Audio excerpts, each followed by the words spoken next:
What's up, Outliers? Welcome back to another follow along. Today we're going to be working on our hamstrings. Okay, so hamstring muscles are so pivotal in our posturing, our knee stabilization, our hip stabilization. Tend to get really tight because we sit on them a lot. But if you're an action sports athlete, it doesn't matter if you're doing motocross, mountain biking, BMX, snowboarding, anything, the hamstrings are super important. So we're going to work on their mobility through static stretching, through PNF stretching, through active range of motion, and we're also going to stretch out another muscle that kind of plays with the hamstring muscle. So hamstring muscles are in the back of the thigh. We have the bicep femoris, which is the biggest one.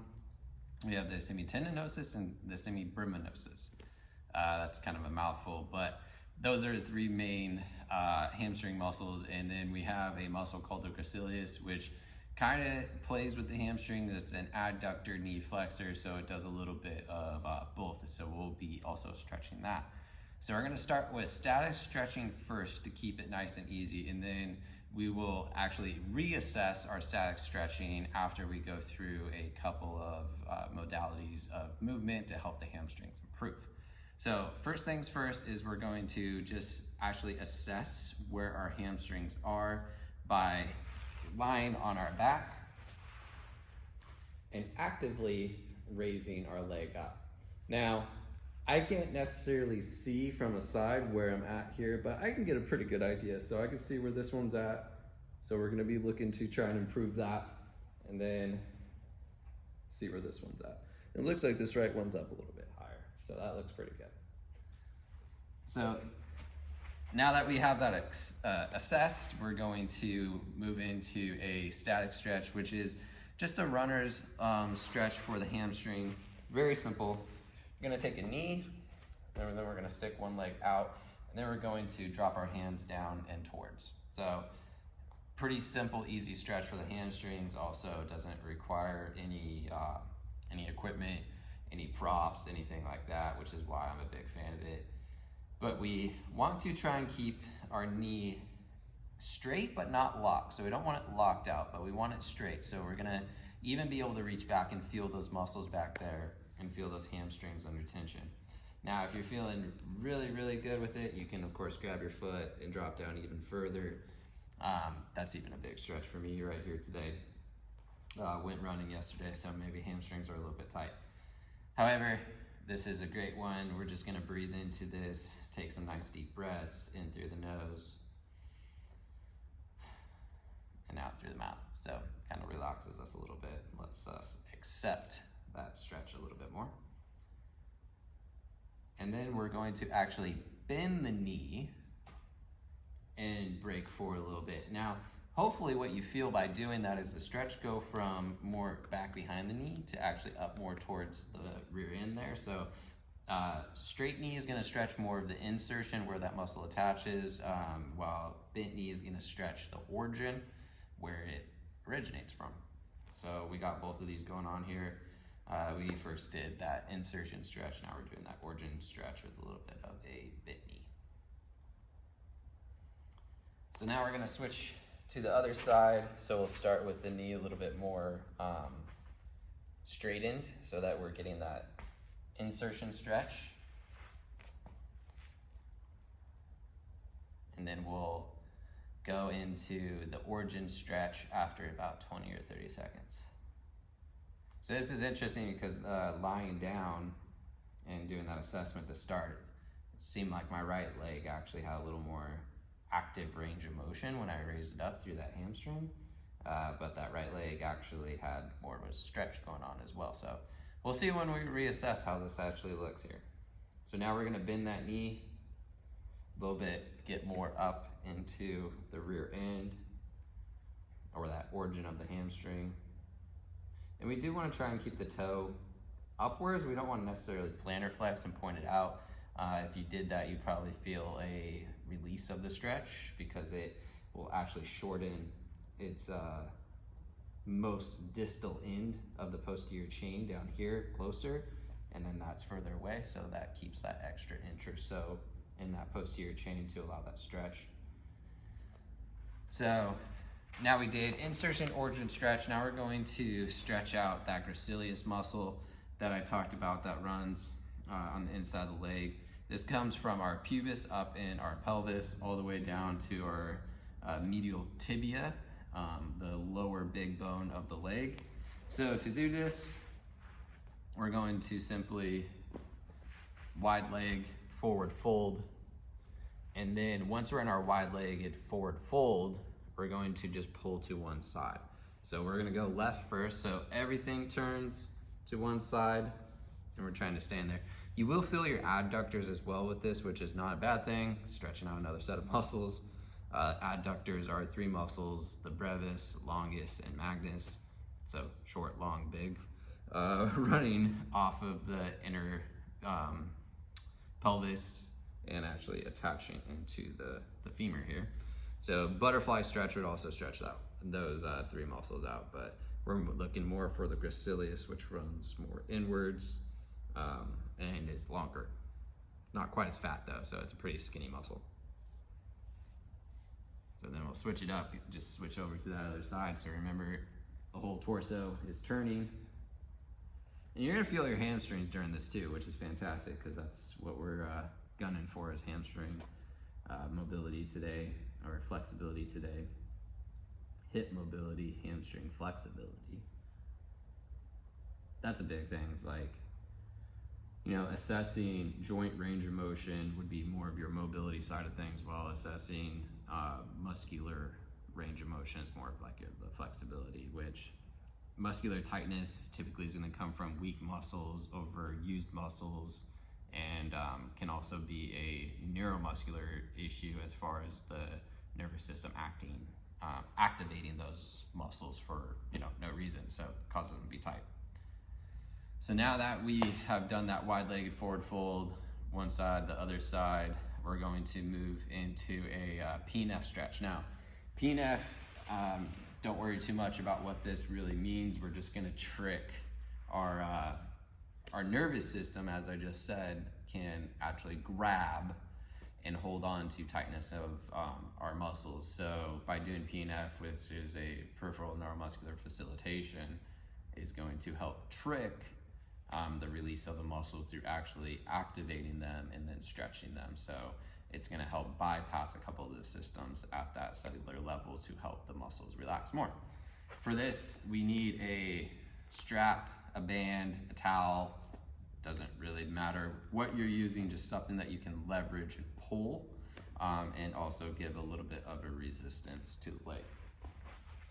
So since I have a monster band, I'm going to just actually wrap this around the bottom of my foot here, lying back.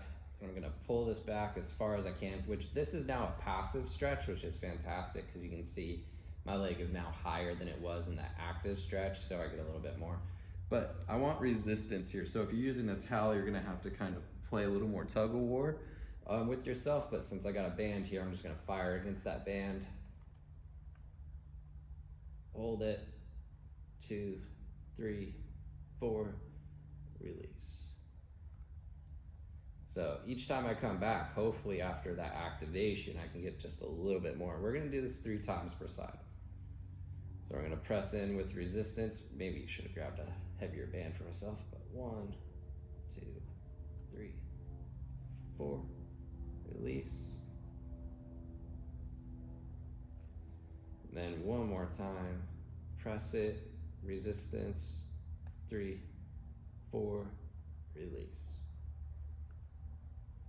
So this one's a big one. I mean, that's huge range of motion change up from the beginning. Really big changes can happen in this PNF practice. So I'm gonna switch up my feet now. So I'm keeping it on my heel, as you can see, but you can also go on the back side of your leg. The reason why I'm keeping it on my heel is because this band is a little bit lighter, so I can control it a little bit more. But with a heavier band, and also if you were to tie it up to something, you would go on the back of the foot rather than the bottom of the heel. So we're in that passive stretch with assistance. Then I'm gonna fire off. 1, 2, 3, 4, so now there's more of a stretch on this leg. So it really depends on positioning a lot of the times. Like you might feel something different based upon the position, because not just one muscle, right? So I mentioned, 3-4 muscles thus far.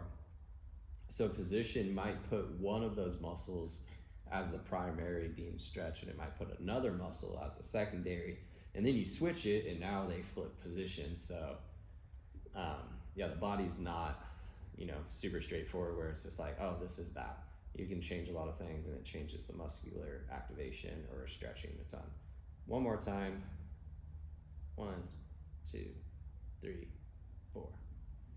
Big stretch back. We're gonna hold this for a couple seconds. I got a little bit of the Elvis leg going on, which is a sign that these muscles are doing their best to try and release. So I got that bounce jolt going on, a little twitching, which feels good.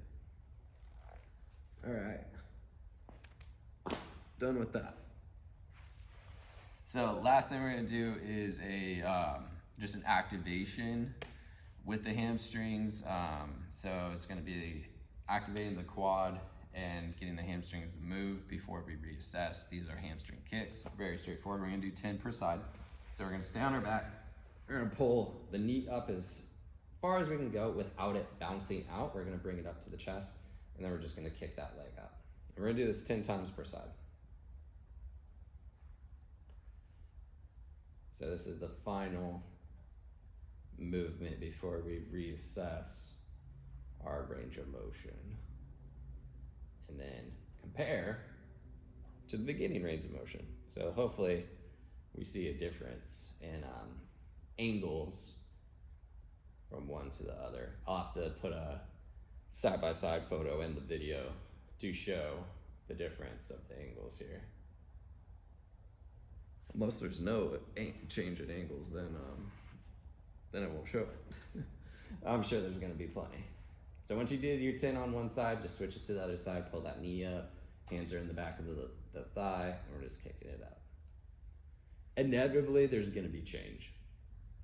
I went into it cold, did a range of motion assessment, and have moved through stretching, static, PNF, and then now through a active range of motion. So we should be good here. We should see a change. So relax for a moment, let kind of that blood move back down into the legs, circulate a little bit, and then we will do a assessment here. Okay, so let's see what we got. I'm gonna try and keep my ankles in the same position that I did on the first one and keep my knee in a similar position as well, as close as I can. So here's my assessment, left side. Feels better. I don't know if it looks better. It feels better. Seems like it's higher. It looks like the knee's a little bit straighter, a little more locked out, a little more control. And then let's switch it up to the right. And that right side definitely came up higher. I could feel that from the get-go. That right side came up easy. So at the end of this, if anything, if there's not a huge change in the range of motion per se, as far as like how far you can move at the end of it compared to how far you can move at the beginning of it, if it feels easier, that's fantastic too, because now you're actually releasing tension within your body to help it move easier, which is less energy, and also means there's less grabbing, less chance of pulling the hamstring, which is fantastic. We definitely don't want to pull those hamstring muscles. So like I said, doesn't matter what sport we're doing, hamstrings are so important. They are a dominating force in the lower extremities, so make sure that you're working on them and not just sitting on them. As always, like and subscribe. Let me know in the comments what you'd like to see next, and I'll see you next time.